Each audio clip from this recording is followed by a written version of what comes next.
Good morning, Scott here, known as Cantaloupe to some online, and I'm bringing a video to you on a subject that's interesting to me. It might be of interest to you or someone you know, and I want to talk about something of great importance. This is a very important video, one of my most important, I think. I don't want to talk it up too much, so I'm not trying to sell you anything. I just hope somebody who can understand the content is able to actually watch it and understand it. So I want to talk about symbol abuse. I've mentioned this many times, but something very specific. What if, I'm going to open with a question.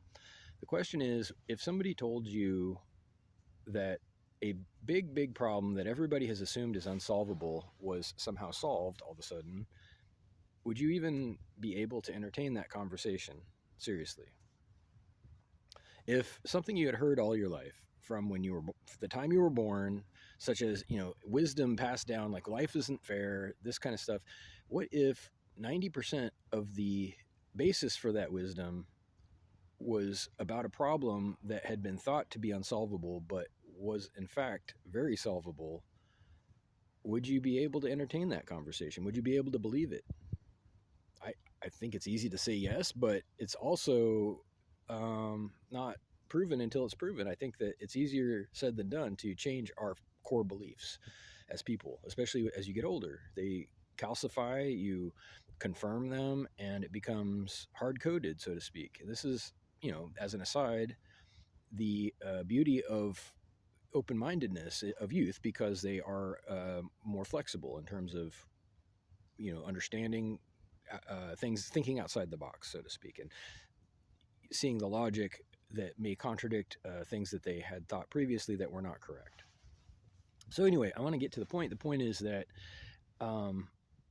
life's not fair is based largely on people's experience in justice, whether it's in a courtroom or in business or in the workplace or in the home. They see fairness as being in short supply, and I believe that's the impetus for the saying. They see fairness as being, you're lucky to get any kind of fairness. You can't count on it. Life's not fair, hence the saying, right? So what if our expectation that life's not fair is about mostly 90%, maybe, a problem that is very solvable, that boils down to a misconception, a very basic logical misunderstanding about symbols. And humans have a very close relationship with symbols.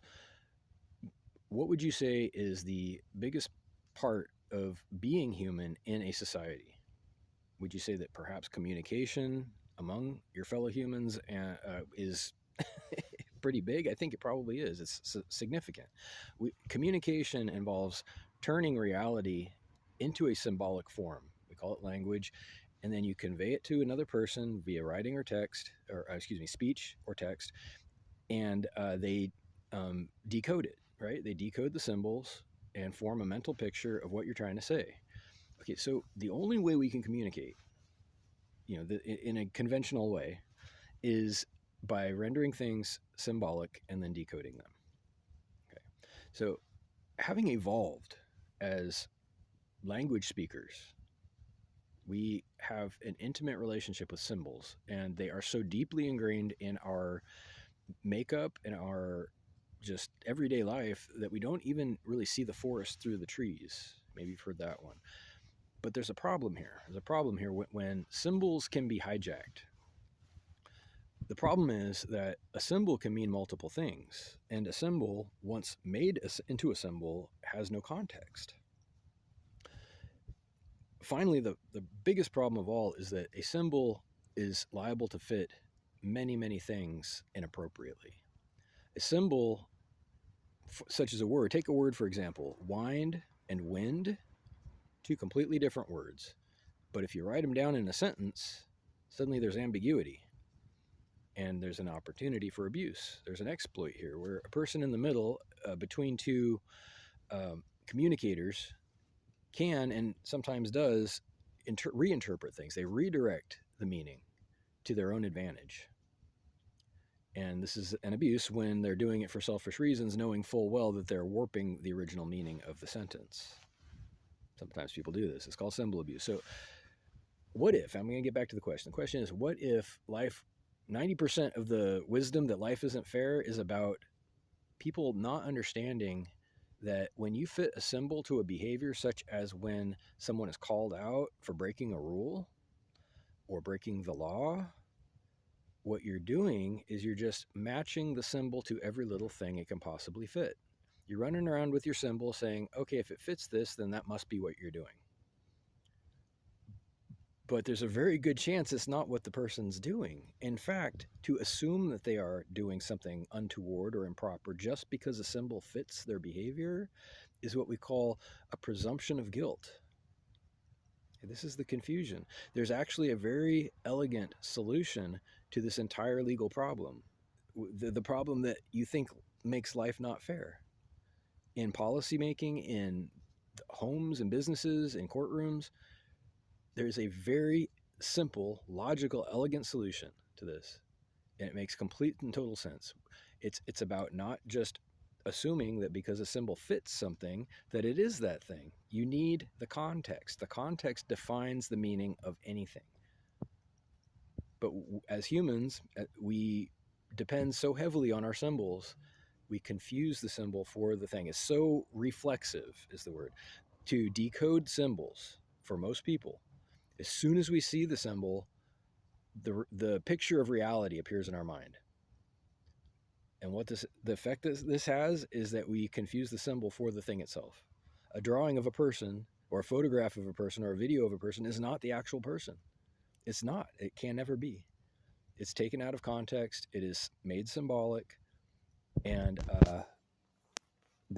we keep doing this. Every day I see this happen. Every single day. Just the expectation that rules can ever possibly be unilaterally enforced and have it be, make sense in some way, it makes no sense. Because there are countless, almost infinite examples of when good behavior would get punished if you're just sticking the symbol to the behavior. For every symbol, every rule, every law, there are countless examples when the behavior that thing may fit is proper, appropriate, consensual, and completely legal therefore. Once we collectively understand this, once the courts understand this, once policymakers and people in general, citizens in their homes understand that just because a symbol fits something doesn't make that thing what the symbol represents, you will finally see something. You're going to see life become fair for the first time, perhaps in human history. That's why I'm saying this is an important video. It's this idea, from what I see, is that big in terms of what people are currently doing and what they should be doing. So many of our problems, last thing I'll say, I'm at 8 minutes. So many of our problems stem from injustice, the absence of a realistic expectation of fairness at every corner. So you end up with malicious people. You end up with hateful, angry people who have been shafted every day of their lives because there is no justice due to this abuse, due to a misunderstanding, a logical breakdown that happens to arise from human language and our reflex to encode it, decode it, and mistake it for reality. It's a lot of information.